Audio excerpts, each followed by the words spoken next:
We go. Hey, I'm Ben. here. Hello. Had to go get my notes. Oh, I find it the easiest way to review is to take a few notes and then it kind of comes back to you. oh, yeah. It's like riding a bicycle. Sort of. So I hear I'm you got a glad I new don't have car. to take. I'm sorry. I hear you got a new car. Yes, we are learning how to drive it. How's Actually, it go? driving it is not the problem. It's all the special things it does that are like unbelievable. I haven't tried the voice commands yet. Does it That's a do little. self-driving? No, we got the stripped model. We could have gotten that, but I don't think the technology, as far as I'm concerned, the technology is not either that or it's operator error.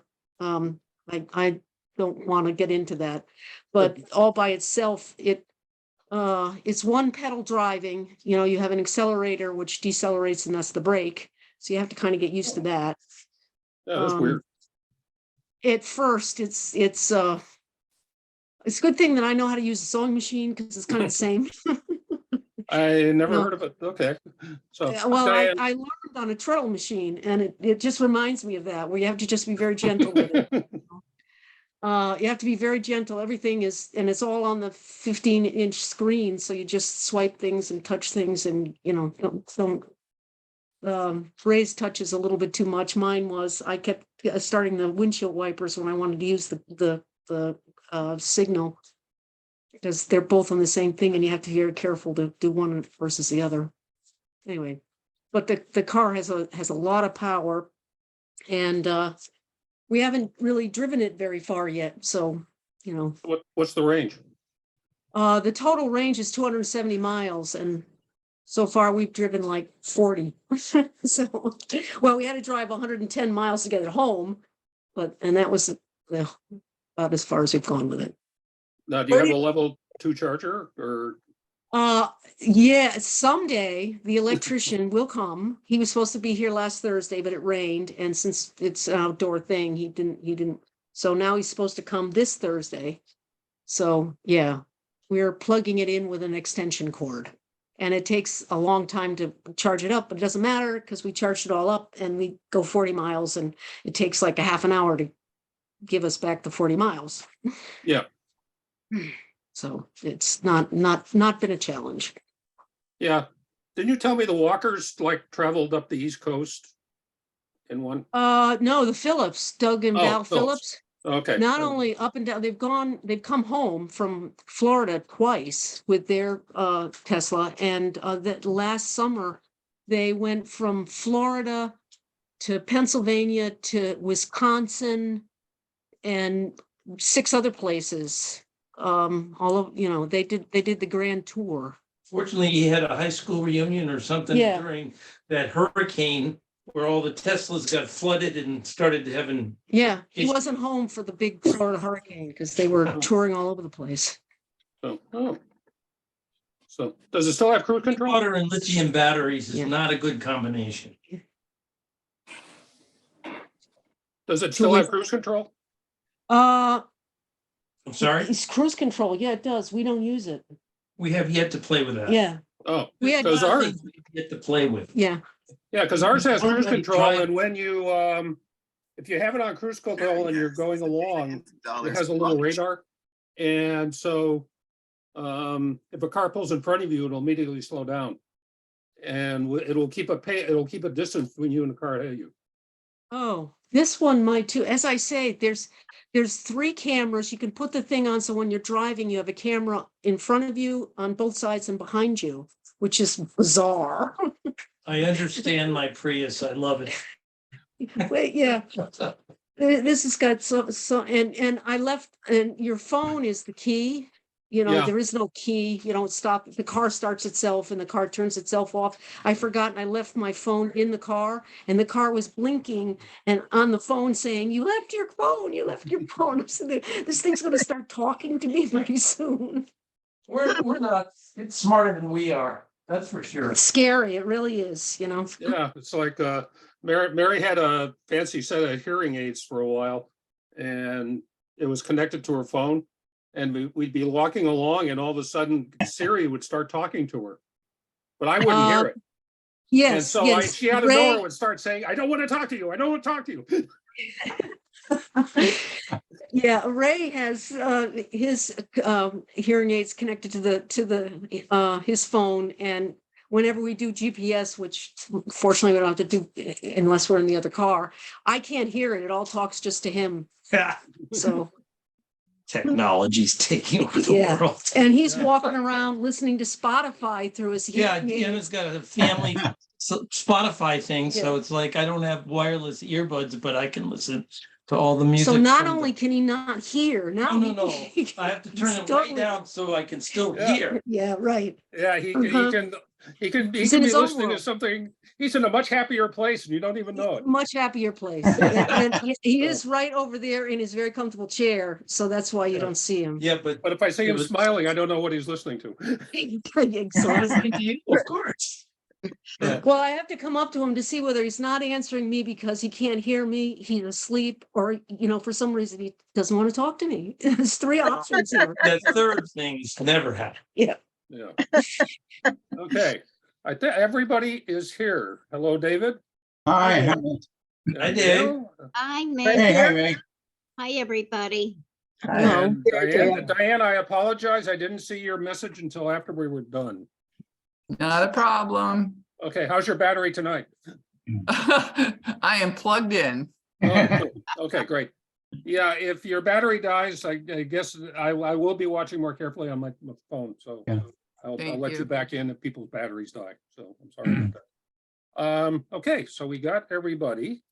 So I wanted to start out with a brief introduction about something that he's mentioned it a couple times, and he'll talk about it again tonight. About the notion that in these rituals, we are participating, for instance, in the Passover Seder, the people who, as they perform the ritual, they are participating in the Exodus with the Israelites escaping from Egypt. And I think if you listen to our ritual for the Eucharist, you hear sort of the same words, that Christ is with us. So just so happened, Mary and I went to the Metropolitan Museum on Friday with our niece, who's a classics major at Yale, who's a lot smarter than I ever will be. But she gave us a tour, and there was an exhibition at the Met. So everybody should be able to see the slides here, Oh, right? yeah. Okay. Let's do the show slideshow. Mhm. So there was an exhibition on. Oops. Whoa.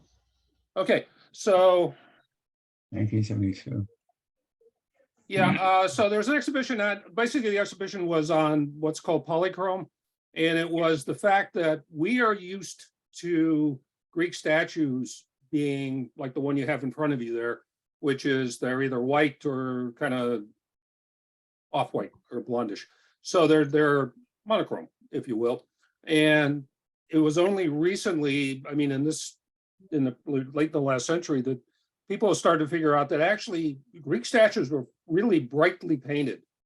And so one they were able to do this is they dug up this statue on the island of Greece in 1972, and it was really well preserved. So they were able to do an analysis of the pigments and recreate it. Now, I've looked, I can't really give you the whole chemistry behind these things. So I don't know what they were using for paint. But so anyways, there was some people in Germany named the Brinkmans that have started to recreate some of these. And so this is a well-known one. The original that you're looking at right now is in Germany and Berlin. So the exhibition we went to brought over one of the recreations that was done by the Brinkmans. And that's what they theorized, that's what it looks like now. So it's of a girl who died, fairly well-to-do family. She was unmarried when she died. And if you'll notice in the close-up there, she's holding a closed lotus blossom. and which is one of the symbols of the fact that she was unmarried when she died. I think the guess is maybe she was 15 or so. And she also has a crown of lotus blossoms around her head here. So the point is that this was this was a grave marker. And there were certain rituals that the Greeks had over the years. Usually after the first year of mourning, you would visit the grave twice. And the thing that struck me is Savannah Arnice can read Greek. So she translated the marker for us. And so basically it says the tomb of Proserpina, a maiden I must be called evermore. Instead of marriage, by the gods, this name became my fate. So one of the things that Savannah talked about was that when you went to the grave, when you did this ritual, you did this orally, you did it verbally. And in doing that, the person, you were bringing that person back in a way, much in the same way that the people were participating in the, say, in the Exodus, that this was a way that the person was brought back in a way. So I wanted to highlight that. One of the things points I wanted to make is this was this was not a unique idea with just the Christians or the Jews. This was a fairly standard idea. And so I think it's something you might think about as for instance, when we have the different verbal rituals we have in church. For instance, we still read the text every Sunday. We typically read 3 texts in the Psalm. Now, once upon a time, that probably was for practical reasons, like a lot of people were illiterate and people didn't own books. But nowadays, we still do read the text as part of the ritual. And so I think that's another example of maybe that's a way to make the people, that Christ is present among us as we read those words, or the people that wrote those words. The other thing I wanted to point out to you is that this is a good example. So for a translator, when you're translating, this is what you will get. Whether it's, in this case, it's on the stone, but you would have it on a scroll. But basically, this is the Greek that you would get, that you would have to translate. So you'll note, compared to our, there's no capital letters, there's no punctuation, there's no division between the words, no upper lowercase letters. So the point is that those are all things, and you'll notice that in the translation, somebody who translated this did add, upper lowercase, parentheses, even semicolons, and so on. So and Hebrew's the same way. So this is something Pastor Hammonds, our former pastor, used to talk about, where the power of the translator is that those are things that the translator has to include or put it. The translator is including, it puts in the punctuation and the capital letters and so on, and makes it into an intelligible sentence for us. But still, it's a translation. So and I was standing at, so Savannah, our niece, actually read this to us. One little thing here, there's the circle with it didn't reproduce on the text, but that's a circle with a cross in it. That's the symbol for theta, which is actually the word for God, which word theology comes from that. So anywho, so this is really the 2 points I kind of wanted to get across were, first, part of the ritual of when you're reading these things aloud is really to, in a way, it brings makes the person present at that ceremony. And the second point is really, as Pastor Hammonds would say, the power of the translator, the decisions a translator has to make. Where does the word stop? Where do I put a space? Where does the sentence stop? Where do I put a period? Where do I put a comma? Things like that. So then this is, I think I showed once the original text, or at least one of the old scrolls for Isaiah. Isaiah, is basically, again, is similar, it's Hebrew letters, but still it's basically one long run-on sentence. And the translator needs to translate that. So when you look at your Bibles, there's any translation, you're looking at something that's been there's a lot of judgment goes into it, a lot of skill. Anytime. And words have multiple meanings too sometimes, right? Yeah, and there's multiple meanings. There's also the importance of context. We, we can look at a word and, God, for instance, and say, we think we understand, at least in our context, what God means, but, can we translate ourselves in the case of the thing we just read? Can we translate ourselves back to 500 BCE to figure out what it meant to them? So there's that too, but you're right. I'm just curious too, did she explain why that's God's plural and not God? Probably because they had multiple gods. Yeah, they did, I guess, I just Yeah. curious. Yeah, and they were sort of the view, the more gods you had, the better. Yeah, so if 6 is good, 12 is better. So, because you want as many gods on your side as possible. That's true. So, Carol, I see your thing. Are you hearing us okay? Oh, yes, I'm hearing everything, taking it Okay. in. And you can see too, right? I can see too, everybody's lovely face. Oh, I'm sorry, we can't see yours. I think her I- camera is. I'm kind of grateful. You'd be surprised some of the stuff I'm doing here. Oh, okay. Well, you can eat dinner for one thing. Okay, I'm wondering if so her camera, Mitch, I was wondering if her camera is crossed out on her lower left corner. If she clicks on it, we might see her. If you No, want- Ray's gone over and tried to get, and it's not I working. was beaten by a computer and I'm Well, not it done say- yet. it should say stop video or start video possibly.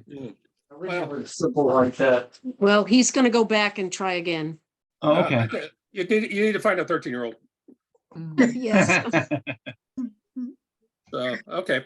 So tonight we're going to, this is the last session on rituals, and then we'll get into some theology and wrap up the course.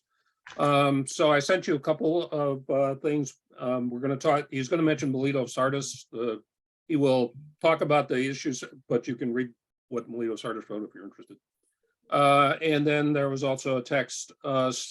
Some of the issues that he will talk about, we'll get into. Some of the disturbing ones are really the question about are the Jews responsible for the death of Christ, and the issue of deicide and what the trouble that's caused over the years. So he will talk about that too. So any questions? Hearing or seeing none, I'm going to mute everybody. And my phone is right here, so if anybody needs anything, text me. I'm going to feel guilty about that for months.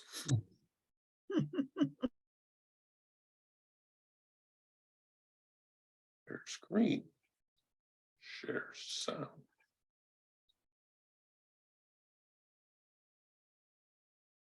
Share the video.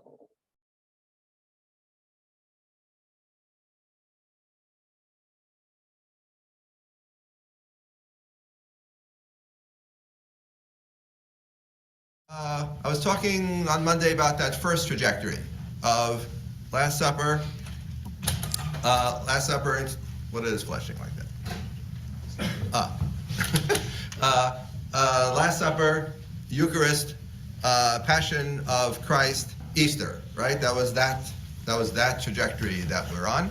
And the point was that when the Christians work out a celebration of Easter, right, there is a profound memory still of the Paschal Lamb.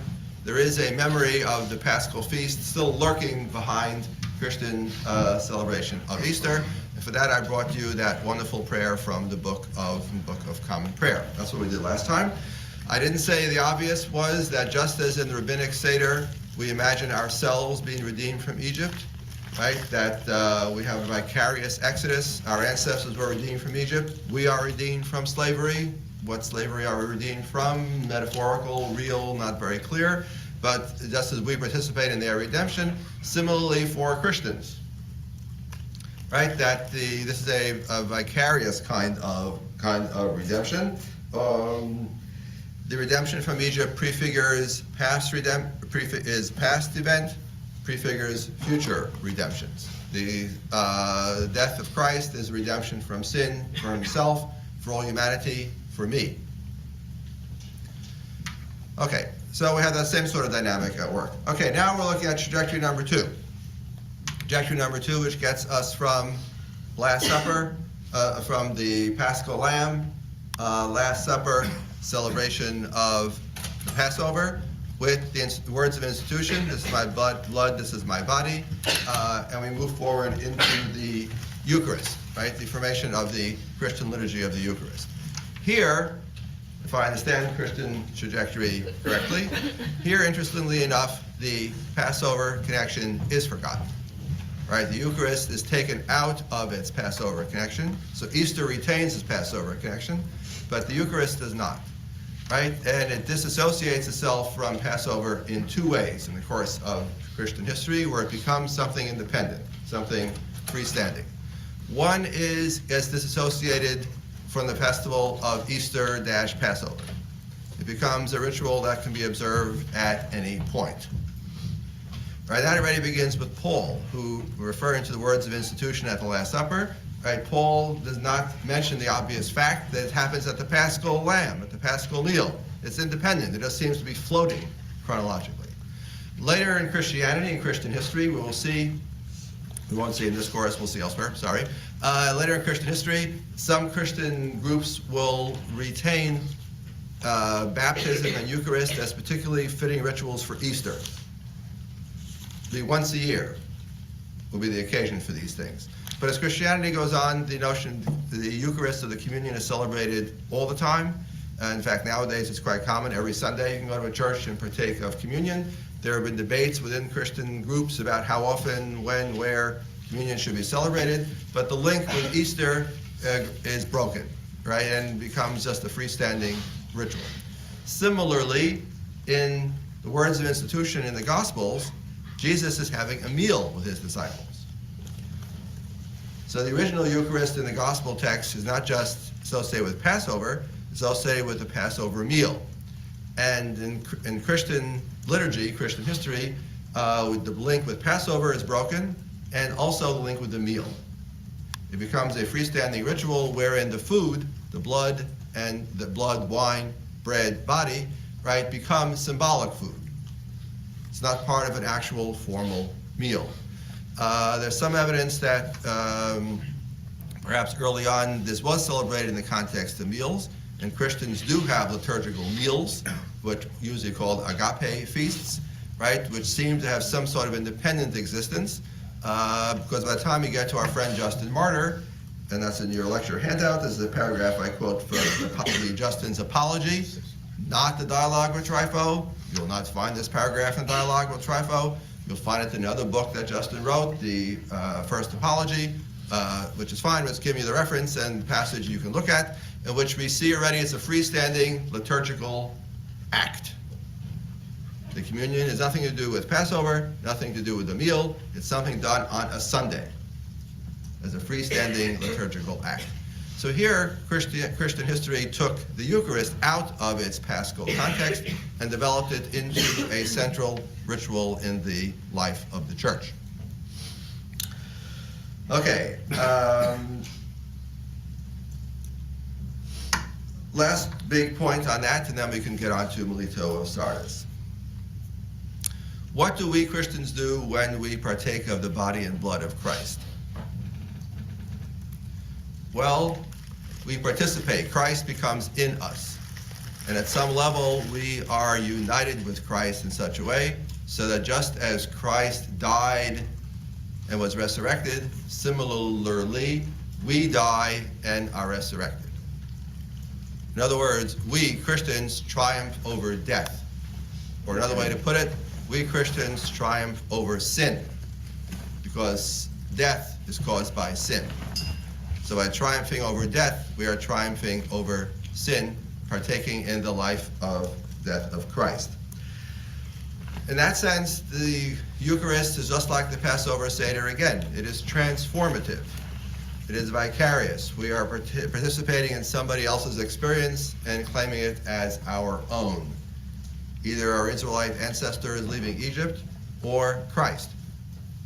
Right? We become one with them, and they become one with us.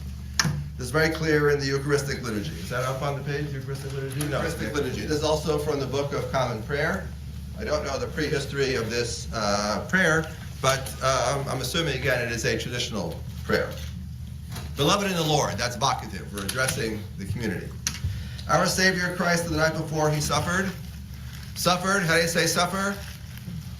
That's Pascha in Greek, Paschain in Greek, right? Passion, right? That's the suffering of Christ, the passion of Christ. The night before he suffered, instituted the sacrament, can't talk about that word, that's a complicated word, but some other time. Instituted the sacrament of his body and blood as a sign and pledge of his love for the continual remembrance of the sacrifice of his death. Remembrance, that phrase is in Luke and in Paul, you remember? For the sacrifice of his death, and for spiritual sharing in his risen life. For in these holy mysteries we are made one with Christ, and Christ with us. We are made one body in him, and members one of another.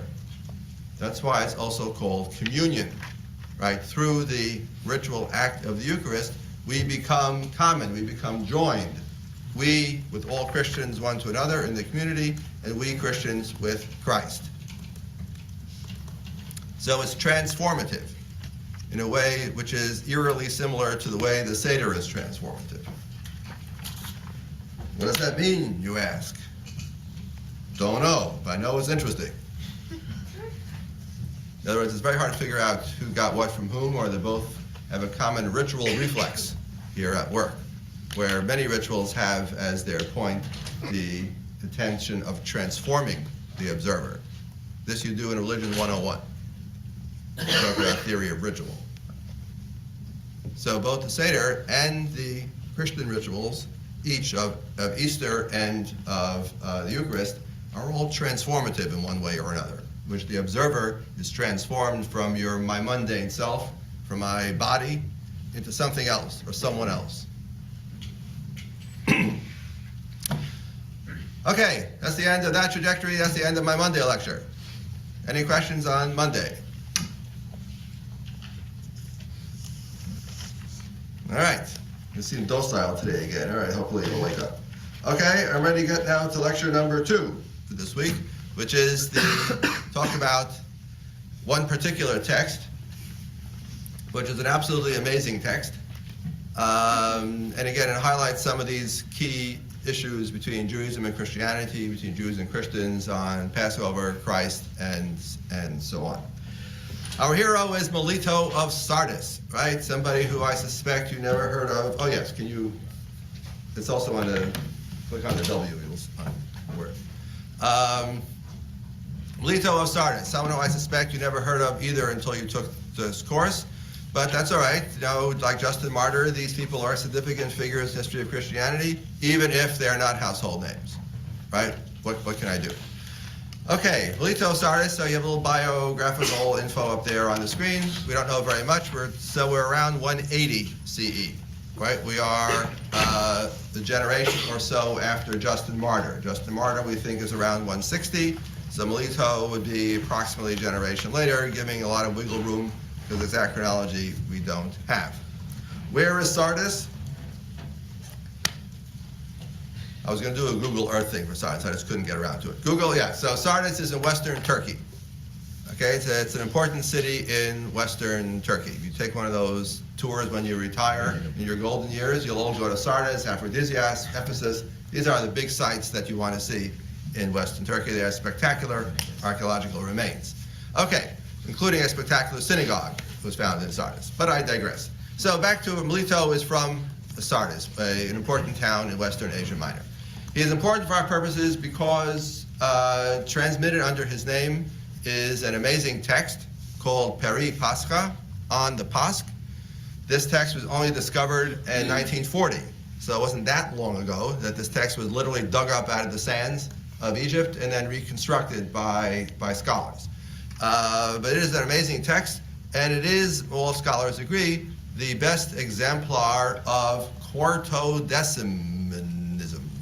Quartodeciman. He was a quartodeciman. What is a quartodeciman? Somebody who likes 14. Someone who likes 14. Give that girl a star. Yeah, exactly. Right, very good. Yes. Someone, right. So a quartodeciman is a 14ther. right? Quarto, of course, is 4, and decimin, like decimal, is 10. So a quartodecimin is a 14th. What does that mean? A quartodecimin is one of the numerous Christian variants about how to calculate Easter. Right? This was a vigorous debate in the early church about how to calculate Easter, and even to this very day. Orthodox Eastern Christians and Western Catholic Protestant Christians don't agree on the calculation of Easter. On any given year, Easter may or may not be the same Sunday, depending upon whether you're in the Eastern Church or the Western Church. So in the antiquity, there are even more numerous debates among Christians when to calculate the celebration of Easter. So the 14thers are called that because they're celebrating, what's 14, class? Remind me, 14, we've seen that number many times in the last 10 days. What's 14? 14th day of the first month. Nisan is the Passover, slaughter of the Paschal Lamb. So the 14thers are ones who are saying, we observe Pascha on the 14th of the first spring month. In other words, when the Jews are doing it. This is one of the main objections against the 14thers. You're just like Jews. You're celebrating the Easter on the Pascha on the 14th. We're Christians, remember? So we don't want to do it with the Jews. That's one of the arguments against the 14thers, which may explain some of the anti-Jewish rhetoric in Melito that we're coming to in a second, eager to prove that we're not Jews. Okay, well, we'll come to that in a second. The key point then is for 14thers, Easter is not always on Sunday, because the 14th is the 14th wherever it was. For historical reasons, we celebrate it on the 14th, wherever day of the week it happens to be. It could be on a Sunday, but you don't know. And next key point, for the 14thers, like Melito, Easter, or Pascha, is primarily a celebration of Christ's passion. This Pascha, again, is the Greek word from paschen, which means to suffer. So we are liturgically marking Christ's passion. Whereas for the rest of the church, when we celebrate Easter, what are we celebrating? Christ's resurrection. Now, there's not a contradiction here, because obviously the passion leads to the resurrection, but there's a tension liturgically, right? How we, in our liturgy. What does liturgy mean? Mode of worship, right? Our formal worship, our canons of worship, right? In our prayers, in our songs, in our hymns, what are we celebrating? What are we marking? In the church, in what will become the great church, we celebrate on Easter the resurrection of Christ, which happened on Sunday. That's why Easter is on Sunday. For the 14thers, as in this text, Peri Pascha, we're primarily interested in Christ's suffering. Just like that movie of a few years ago, right? The Passion of the Christ. It's all about Christ's suffering. More whipping, more blood. Right, that's what you saw in the movie. Right, so here's what we got that here in the text. We're celebrating Christ's suffering. Why do we celebrate Christ's suffering, class, to anticipate? Christ suffers, and therefore We don't have to. Therefore, we don't have to. Or I put it differently, the greater is Christ's suffering, the greater is the atoning power of his sacrifice.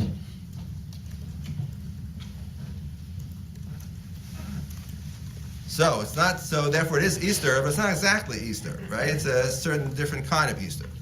So this, as far as we can tell, our Melito is one of these quartodecimins, even though the word does not appear anywhere in the extant fragments. This is our modern scholarly interpretation of what's going on based upon various clues, which again don't need to concern us here. But this is representative of a different kind of Christianity from what you are used to, both in terms of chronology and in terms of liturgical focus. Okay, general questions on this? Now we can look at some specific passages and features of Melito of Sardis. No, okay. I'll take that as everybody's in agreement with me. Okay, major theme as opposed to you're all asleep, which is the alternative. So I won't do that. So Melito of Sardis, major themes of Melito of Sardis, Peri Pascha. I uploaded the text for you, by the way, to the course page under readings. So if you don't want to click all the way to that outside source, you can stay right here on the Harvard website if you feel more comfortable. Okay, Jesus is the Paschal sacrifice. Christ is the Paschal Lamb. Where that motif we've already seen. That comes from Gospel of John, most famously, yes? Christ is the Paschal Lamb, right? The 14th is the day on which Christ is slaughtered, because that's the day on which the Paschal Lamb is slaughtered. Okay, we've seen that already, yes? You all knew that, right? Yes. I worry sometimes. Okay, so Justin has the same idea too. I gave you a reference to it in the last lecture notes. I didn't talk about it, but Justin has even a more remarkable text, which is to say that the Paschal Lamb put on a spit. After the lamb is slaughtered, the carcass is put on a spit and then roasted whole, right? Justin says that the image of the Paschal Lamb on the spit looks like Christ on a cross. This strains my imagination, I admit, but anyway, I read an article, somebody were full of diagrams trying to figure out how a human being on a cross looks like a lamb on a spit. Anyway, maybe it's meant to be metaphorical. Anyway, for Justin, he says the one evokes the other, or again, it's a type. Right, we'll see that in 1 second. Right, it's a type. The slaughtered lamb, Paschal Lamb, is a type for, paradigm of, model of, archetype for Christ on the cross.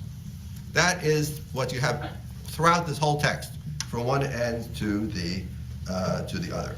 And here's a wonderful passage here from paragraph 103. I am your forgiveness. I am the Pascha of salvation. I am the Lamb slaughtered for you. I am your ransom. I am your life. I am your resurrection. I am your light. I am your salvation. I am your king.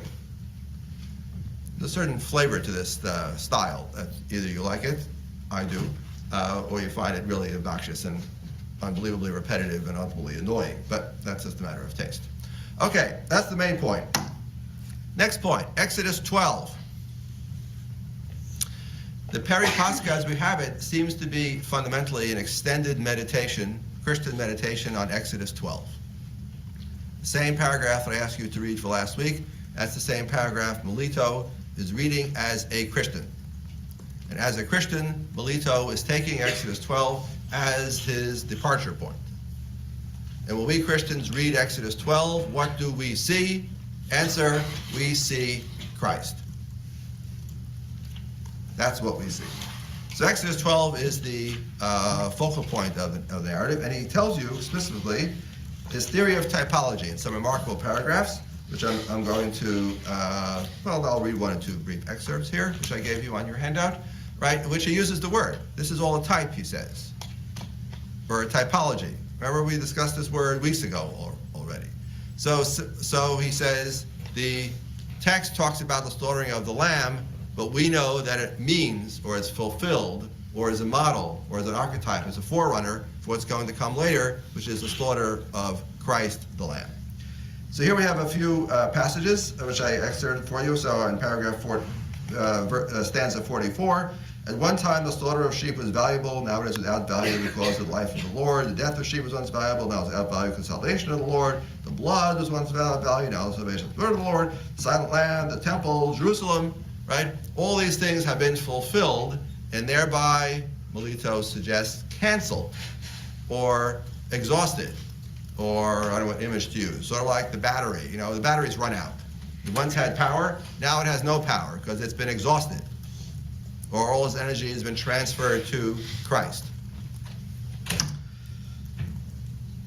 Okay, some of the most interesting lines in Melito are Christ, God, Son, and Lamb. We'll be talking in the next couple of weeks. Today is our last session on rituals. Starting next week, we'll be doing theology between Jews and Christians debating theology based on Scripture. Right. So one of the most contentious issues in history of Christianity, of course, is how we understand the relationship between God, the Father, God to Christ. Father, Son, was that the right metaphor? Whichever metaphor, God and Lord. One person, 2 persons, 3 persons. Okay, this is one of the most contentious issues in the history of Christianity. Melito is living before those what called are Christological controversies, which erupt primarily with great ferocity in the 4th century. He's living in the second. So he can use all kinds of language, images, and metaphors and not worry whether or not he is particularly hewing to the right official party line about how to understand the relationship between Christ and God. So he's got a series of really remarkable passages. So he says Christ is all things. Christ is the Father, Christ is the Son, Christ is the Logos, as we'll discuss next week or the week after. Logos is the power of reason, the power of speech, or one might say the mind of God, capital M, is the Logos. Often mistranslated word. It does not mean word. It means speech, reason. So Christ is the Father, Christ is the Son, Christ is the Logos, Christ is the Lamb, Christ is God, Christ is man, right? And if you object, how can Christ be all these things at the same time? Well, that's because I'm not a systematic theologian. I don't have to worry about it, Melito would say in reply. So Christ is man, etc., etc. Christ is present on the Lord. It is stanza 66. Is that the next page? Is that still up there?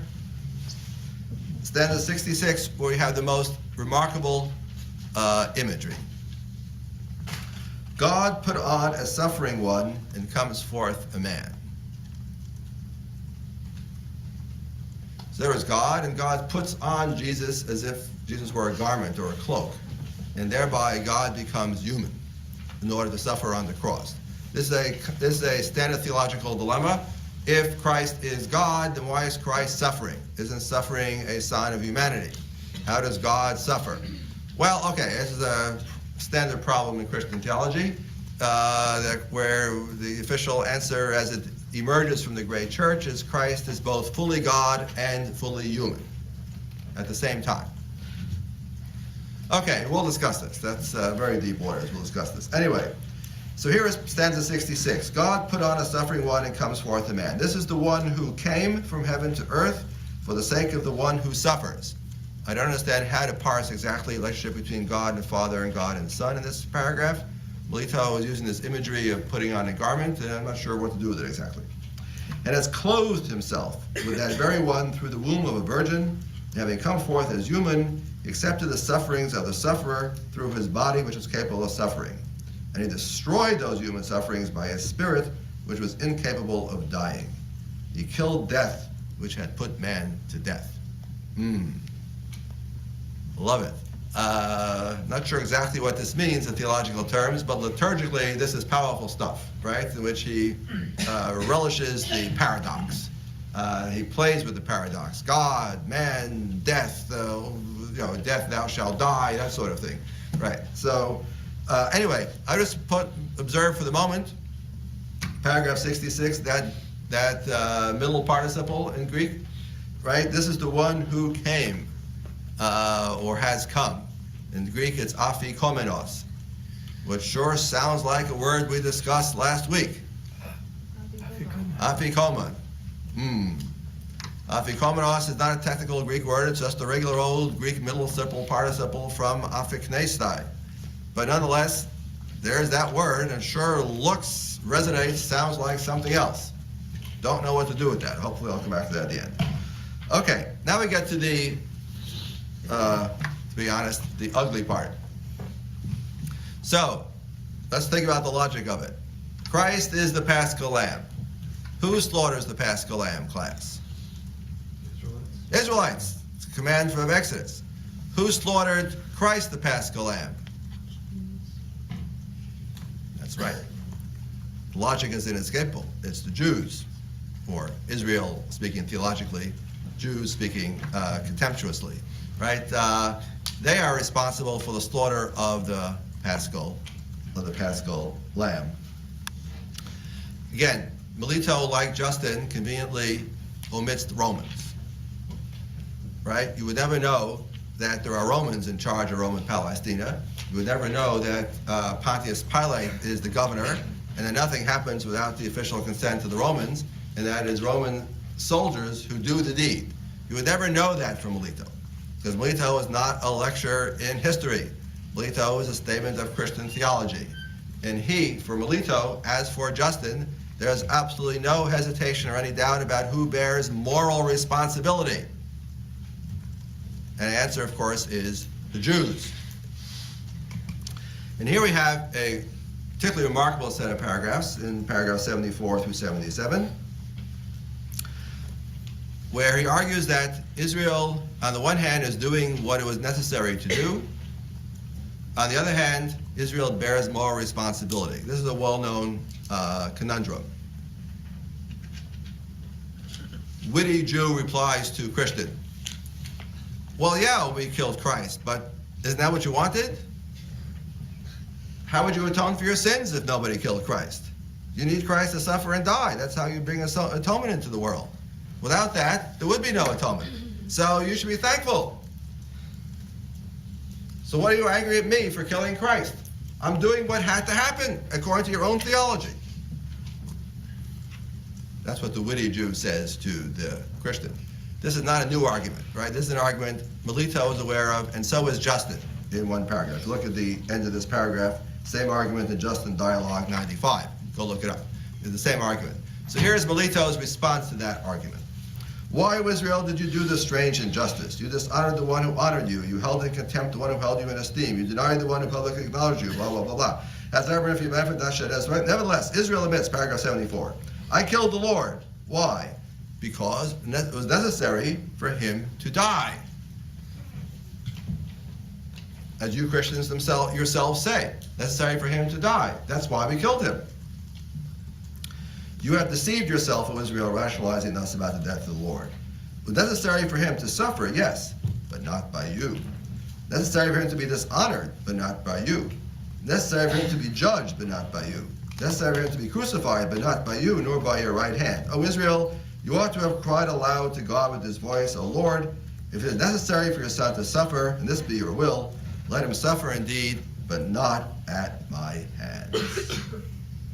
Let him be judged by the uncircumcised. Let him be crucified by the tyrannical right hand, not by mine. In other words, Israel should have said, Jesus, why don't you go to Norway and let the Norwegians crucify him? But Israel did not say that. Israel said, we'll do it. And that's why Israel, Jews, bear the moral blame. By the way, Jews is not the language of Melito. He's always thinking biblically. So it's Israel. Right. Israel bears the blame for the crucifixion because of their willingness to accept moral responsibility for the act.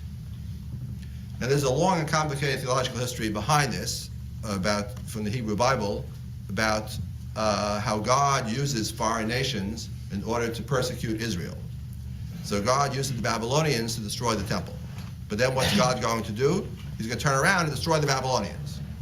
God's going to use the Assyrians to punish the Israelites. What does he do after the Assyrians punish the Israelites? He punishes the Assyrians. And if you object to some illogic to this, well, yeah, there is some logic to this, but there's a long history of this kind of speculation about how God uses people, or how people play a role in a script written out by God controlling human events. So here Israel is scripted. Israel is doing what it needs to do. Israel kills Christ. But nonetheless, somehow it bears moral responsibility for the deed, which is what Melito is talking about. Melito then reaches the next logical conclusion. Israel has slaughtered this Paschal lamb. Israel has slaughtered Christ. Christ is God. Christ is Son of God. Christ is Lord. Therefore, Israel has slaughtered God. That idea appears here for the first time in the history of Christendom, the charge of deicide, that Israel has slaughtered God. And if you object, how is this logically possible? If it's God, how can you slaughter God? Well, once again, logic is not the right line of inquiry here, not the right mode of analysis. This is liturgy, this is theology, this is poetry. So Melito has been called the poet of deicide. The one who hung the earth in space is himself hanged. Hanged is another way of saying crucified. The one who fixed heavenly places hell from hell. The one who firmly fixed all things firmly fixed on the tree. The Lord is insulted. God has been murdered. The King of Israel has been destroyed by the right hand of God. Now, of course, when you use this kind of language in the early 21st century, one cannot forget right, the events of the 20th. So I want to make it very clear, I am not suggesting that Melito wants to pack up Jews in boxcars and send them to Auschwitz. But I am suggesting what Melito is saying, of course, is that with the arrival of Christ, with the advent of Christianity, with the atoning power of Christ, Judaism is dead. Judaism no longer has any theological meaning or theological purpose. Israel has rejected Christ, God has rejected Israel. That's, I would argue, is what Melito's point is. For all I know, he was very nice and friendly to Jews he met on the street in Sardis. Right, but for him, this is all a theological argument. This is on the realm of theology, not on the realm of sociology. In the realm of theology, Israel lies dead, because Israel has rejected God, God has rejected Israel, and consequently, Israel has now been emptied of all theological value. Which is what we saw earlier about his typology in Exodus, reading of Exodus 12. The Paschal Lamb is fulfilled, it's over, it's done, nothing left.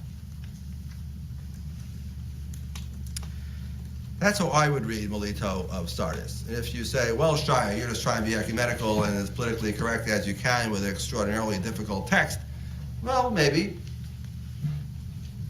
Maybe. But I would argue that's the plain implication of what Melito is doing, and it should not be read in the light of the Holocaust. But on this point, I admit, let people decide as they wish. If you're interested in this point, you can read a book written by my cousin, Jeremy Cohen. He's my cousin, not through his father, Cohen, but through his mother. Naomi Weiner Cohen, who is my second cousin. Right. He has a book called Christ Killers, right, in which he gives a history of this motif of Jews as killers of Christ. There's a whole chapter on Melito, and he and I independently hit upon the same interpretation, but he published it first. So this is cousin Jeremy Cohen, if you're interested, on this motif. Okay, so Melito of Sardis, a very rich and interesting text. Definitely something one can chew on. Okay, questions, objections, arguments? To say that we're swimming in deep waters, class, is an understatement, yes? Do you understand that, yes? Okay, next heading in the handout. A Christian Paschal Haggadah, question mark? One of the exciting things about this text of Melito, when it was rediscovered in 1940, and published in 1940, scholars immediately read it and said, this is clearly a liturgical text. It seems to be, its setting seems to be a group setting of some kind. What are these Christians doing reading and meditating on Exodus 12? Gee, I know another text that is focused on the reading and meditating Exodus 12. It's the Haggadah, it's the Rabbinic Seder. Maybe we have here in Melito something like a Christian Seder. And this text is the Christian Haggadah. This idea already came out very quickly in the 1940s and was developed in some articles in the 1960s. So, what is the argument that this is a Christian Haggadah for a Christian Seder? And if so, this is really interesting. We have pro and con. Pro and con. On the pro side, this appears to be a liturgical text. I already said that. We read Exodus 12. I already said that too. Next bullet point. We follow the Mishnaic prescription. Remember, to begin with shame and end with honor. That's the trajectory of the story of Passover. From slavery to freedom. From shame to honor. Well, that's what Melito is doing. Exactly the same thing. He talks about from Adam's fall, from the arrival of sin, to Christ's death and atonement for sin. That's the trajectory of Melito's narrative. Well, that's the same trajectory. Paragraph 68 sounds like a passage from the Mishnah. This is the one who delivered us from slavery to freedom, darkness to light, death to life, tyranny to eternal kingdom, made us a new priesthood, a special people forever. It sounds just like the Mishnah. You brought us forth from bondage to freedom, sorrow to joy, mourning to festivity, darkness to light, servitude to redemption. Gee, sure sounds like, well, I don't know who copied what from whom, but they seem to be in the same rhetorical world here. Next, we have this paragraph that sound like an inverted dayenu. We didn't talk about dayenu because dayenu is not in the Mishnah. And Dayenu is an undated and virtually undatable prayer that wound up somewhere sneaking into the Haggadah. It is, if you ever go to Passover Seder, everybody loves Dayenu because all the kids can sing it. Die, Dayenu, die, Dayenu, die, Dayenu, Dayenu, Dayenu, Dayenu, die. So that's why everybody likes to sing. That's why it's very popular.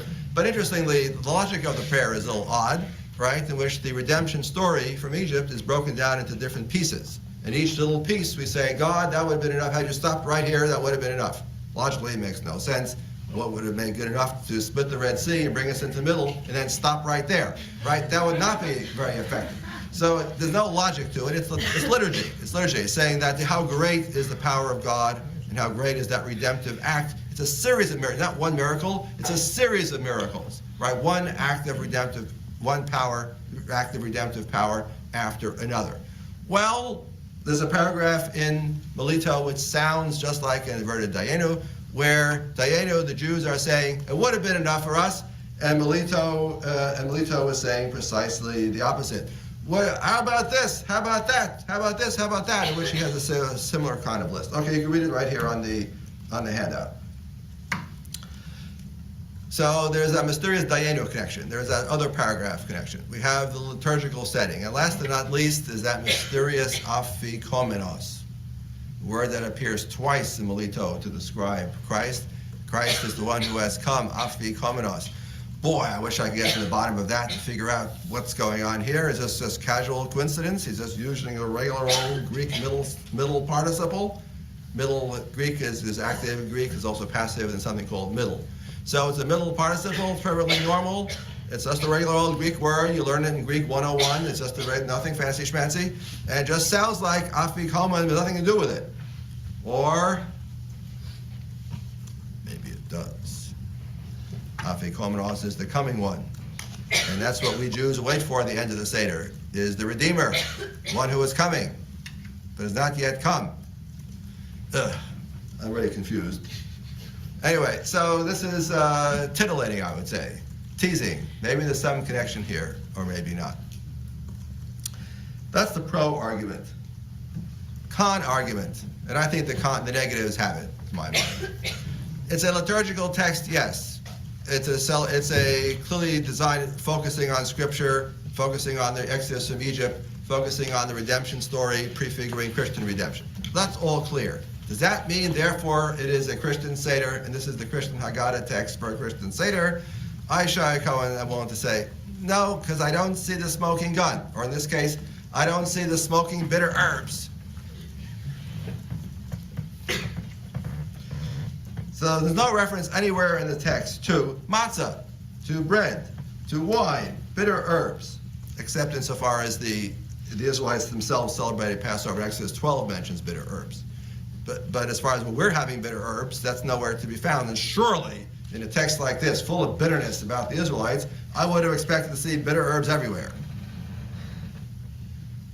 No reference to the Eucharist, no reference to the words of institution of Christ at the Last Supper, and indeed there was no Last Supper. There's no reference to the Last Supper anywhere in the text. So I say, if this is a Christian liturgical text, it is an odd one indeed, which leaves out all the hallmarks of Christian liturgy. Therefore, I want to say it's not a Christian Seder, it's not a Christian Haggadah. It instead is a wonderfully rich passage of Christian meditation on Exodus 12, showing how Exodus 12, right, that most Jewish of passages full of ritual instructions of God to Moses to the Israelites, is at one and the same time a profoundly Christian passage when read through the mirror, through the lenses of the suffering, death, resurrection of Christ, which is what we see in Melito. So I wanted to say, in spite of those intriguing parallels, connections with the Passover Haggadah and the Mishnah Psachim and that mysterious afikomenos, I still don't think it adds up to a Christian Seder. But on this point too, let everyone decide, let each person decide what your sense of the text is as you read it. All right, we're going to do a Socratic quiz. I'm right on time, actually 2 minutes early. So sure knows a question for 2 minutes. A little filler there for 2 minutes. I can go back and read the passages. If you haven't read Melito yet, it's a little long, I admit. And also, you get the point pretty quickly, and he seems to be repetitive. But again, it's poetry, it's liturgy. You know, go with it. Surrender yourself to it. It has power, even if by the time you get to the end, it's actually a shocking text. Okay, that's it. Oh, Brandon. Yeah, would you say that Melito is like, he's more looking at the John's version of Yes, as we've already discussed, John's theology of the Paschal Lamb triumphs. Everybody's got it. okay. Right. Christ is the Paschal Lamb is such a powerful image that everybody's got it. Even if you also believe that Christ instituted the Eucharist at the Last Supper, which is illogical, but you put both together. Okay. Right. So Melito leaves out the words of institution, leaves out the Eucharist, leaves out the Last Supper. Okay. Right. Right. Fair But okay. So he's working with John. Yes. I understand like the idea that the Jews shouldn't have killed Christ, but let someone else do it. Right. But why is the slaughter of Christ, is it a bad thing if it's compared to the Paschal sacrifice? Good. You put your finger on an illogical moment. Right. Because the slaughter of the Paschal Lamb in Exodus 12 is commanded by God, which is, I guess, a good thing, right? You know, in the scale of things. Whereas, excuse me, the slaughter of Jesus, of course, is a bad thing. Right, it shows that shows how wicked Jews are, or Israel. Israel is. So yes, there is a logic there. I'm not sure how to explain it, but if you push it, right? After all, the Gospel of John was not saying Christ is the Paschal Lamb in order to fix blame on the Israelites. That was not where John was going with this at all, right? But that's where Melito was going with it. So yeah, there is a certain disconnect there. I agree with you. If you have come up with a good answer to that, let me know. Yes. A question about the Afikoman thing. So we Yes. talked about when we first talked about this. You said at first it meant the Afikoman was something the Jews didn't do, like it was. That's what the Mishnah says. We don't end the Paschal meal with afikomen. Yeah, and so in that sense, it was meant to mean like after dinner entertainment. Entertainment, drinks, food. Yes, exactly. So do you is it like believable that this was probably written before Afikoman was interpreted as that hidden piece of. Good point. Yeah, if I had time, I would pursue the matter. Right. So again, the idea that afikoman is something that we await and look for expectantly at the end, Yeah. namely a piece of matzah. Right. That, of course, is only found in the 13th, tested only in the 13th century and beyond. So to make this connection pregnant or really rich, you'd have to say no, that idea of afikoman is already old and already was interpreted symbolically already back in ancient times. And Melito, and that is playing a riff on that, or the rabbis are playing a riff on this idea of the matzah of the end of days. Who'll come at the end of the meal, will be fully revealed, and then come and redeem us. Right? You have to argue that that series of associations is already around in antiquity. Now that's tough. If you're a hard-blooded, hard-nosed historian, cold-blooded, hard-nosed historian, like me, you would say, well, 1,000 years is a long time. I don't see until the 13th century, and the text comes from Rome. I don't know how you're going to get back to 2nd and 3rd century Asia Minor, Roman Palestine. I don't see it. However, other people will say, no, surely it was there. Surely. But you're right, you put your finger on a problem. So maybe it is also all idle coincidence and we're making much out of nothing. He's just talking Greek and he uses this word twice. All right, that's good point. Yes, Harry? Is there a history of this liturgy of Melito actually being used? No. Remember, until 1940, this text was not known. So his Quartodecimans lost out. After all, the great church does not celebrate Easter on the 14th day of the spring month. It celebrates Easter by its own calculations on Sunday. And I guess the second question would be, if you're implying this connection between the afikomen of the Jews and the afikomen of the Christians, and they're so similar, then who's taking from who? Whom? Yes, who is taking from whom? Excellent question. In the old days, scholars used to say all the time, Jews are always influencing, Christians are always receiving. In the last 20 years, the scholarly pendulum has swung. Now the tendency is to see all of Rabbinic Judaism as somehow a reaction to, a response to, in fact, the borrowing from early Christianity. Or Christianity plays a formative role in the shaping of Rabbinic Judaism. That's the trend for the last 20 years or so. I'm not sure which team I'm on in that one. I'm still of two minds on the subject. So you can argue the point either way. Okay. And next week we start our survey of Jewish and Christian theology.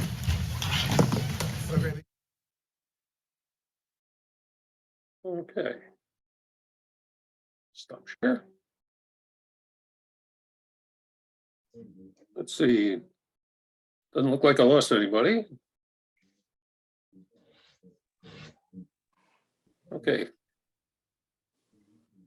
Any thoughts, any surprises? Yes, it's the first time I ever heard a Jew say they were responsible for the death of Christ. Oh, Never heard it. Even our Apostles' Creed does not reflect that part. It says that only that Christ Jesus suffered under Pontius Pilate, died, and was crucified. But here's a Jew claiming they were responsible for Christ's death. well, what Cohen is saying is that there has been a strain in Christianity which has assigned the blame for Christ's death to the Jews. I mean, you see this in John, and that point was echoed even more harshly by Martin Luther. And as well as, he mentioned, let's see, Justin Martyr, Thomas Aquinas.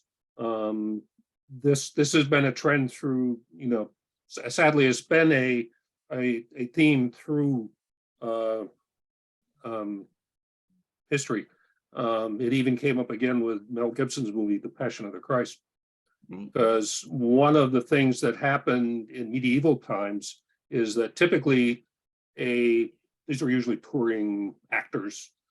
They would come to a town and do a passion play, and it was usually a key for starting up an anti-Jewish riot, or a pogrom is what they're called. Mitch, was it possible that the writers of the Apostles' Creed deliberately did not reflect Jesus' death on the Jews, but left it under Pontius Pilate, who was the emperor, and really he had the last say as to who would be crucified or not? Yeah, well, Pontius Pilate, I mean, he gets a very conflicted picture in the Gospels, probably more so than he deserves. I mean, but I think that especially John is fairly harsh with the Jews, and Pilate is sort of going, why should I crucify the guy? And they keep going, crucify him. So, and you'll hear that the Sunday. So he was, and some say he was afraid of the Jews. So Exactly. So anyways, the point is that it's the charge of deicide has been around for as Cohen says, been around for a long time, and that's Right. and so I would Somebody just said- like to mention, I'm not sure if this is Dale's point or not, although Cohen is describing this belief that the Jews were responsible. He's not agreeing with that position. oh yeah, He would, if anything, he's saying it's clear the Romans did it, and trying to defuse this idea that the Jews were responsible. But there's no question in history, Christians have blamed the Jews. Not all of us, not all the time, Right. but there was definitely that strain Yeah. of belief. Well, Yeah, actually, and- well, you can't blame them. They were they were fighting for their own survival, and Yep. they wanted Barabbas freed to help quench, fight against the Romans. I can understand the circumstances, Yeah. but I understood Cohen actually put the blame. no, I think it's no. I think what Carol said is that basically Cohen was describing the belief in deicide, and so he in that he is in his lectures, when he takes a certain position saying this and this, he is stating as fairly as I think he can what the position is. So he's not advocating that position himself, as Carol correctly said. He's just saying this is what the charge of deicide means. So I mean, this is a complicated What I situation too. Understood. Because you've got a situation here where the Jews said crucify him, free Barabbas, but the Romans were in control here. If they didn't want to crucify something happen, it wouldn't have happened, no matter what the Jews wanted. I mean, they're the ones that carried it out. Yeah. So, you can argue all sorts of arguments. Yeah, well, and the point is that Melito's argument, to use the expression, has legs. I mean, it continues, especially during the medieval period, and as one of the roots. I mean, he does. Deicide goes into the belief in anti-Semitism. Yeah. The piece I sent you, the chapter that he talked about from Jeremy Cohen's book, I sent you. So you can see that, but the question is, to my mind, is that, to what extent is there the anti-Semitism, latent in some parts of Christianity. I mean, we're going to get a lot of it in the coming week with, when we read the Passion story. Unfortunately so, yeah. People are looking for somebody to blame, and unfortunately, I think that's the wrong way to go, because the point of the Gospels is that Christ was crucified, but he rose again. Who did it? Doesn't matter. Yeah. Well, that's kind of like, and the Jews should have said, well, go to Norway. Yeah. Yeah. Go to Norway. Let the Norwegians do it. Mayor? I think that one of the underlying things is that human beings crucified Jesus. And as a human being, we don't want to be part of that group. But we are a human being. And so in a sense, we are part of the group of who crucified. And no one wants to get into that camp. And so, blame the Roman, blame the Jews. We don't want to take responsibility. But we are a human, and we are the responsible people. Yeah, and I agree with that, Mary, because we're all responsible because of our sins. And that's why Jesus. Right, yes. So really, we're all responsible. And that's what makes when we understand that's where we get Jesus died for us. You're late to the party.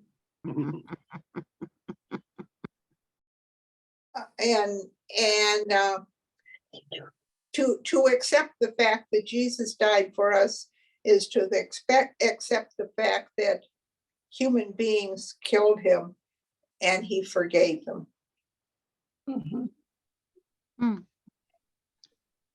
Good work, Mary. Yeah. Yeah. But we've got to put ourselves in that camp of being a human being and not blame someone else. Yep. Yeah.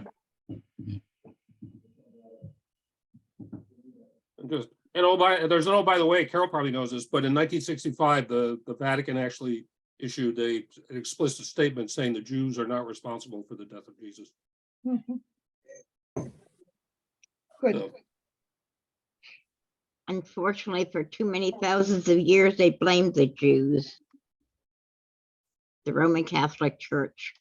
well, it wasn't just that. I mean, Luther gave as good as he got. So he was definitely, and he leveled the charge of deicide. His issue too with the Jews was that, they didn't accept Christ, so they deserved to be, and he was pretty cruel. I mean, he they deserved to be burned out of their homes and driven away. So he was much. Go ahead. And it was significant enough what Luther said that was awful, that the Lutheran Church also made a statement. Mm-hmm. Yes. Saying Luther was wrong. Yes. Yeah, the Lutheran Church has apologized for.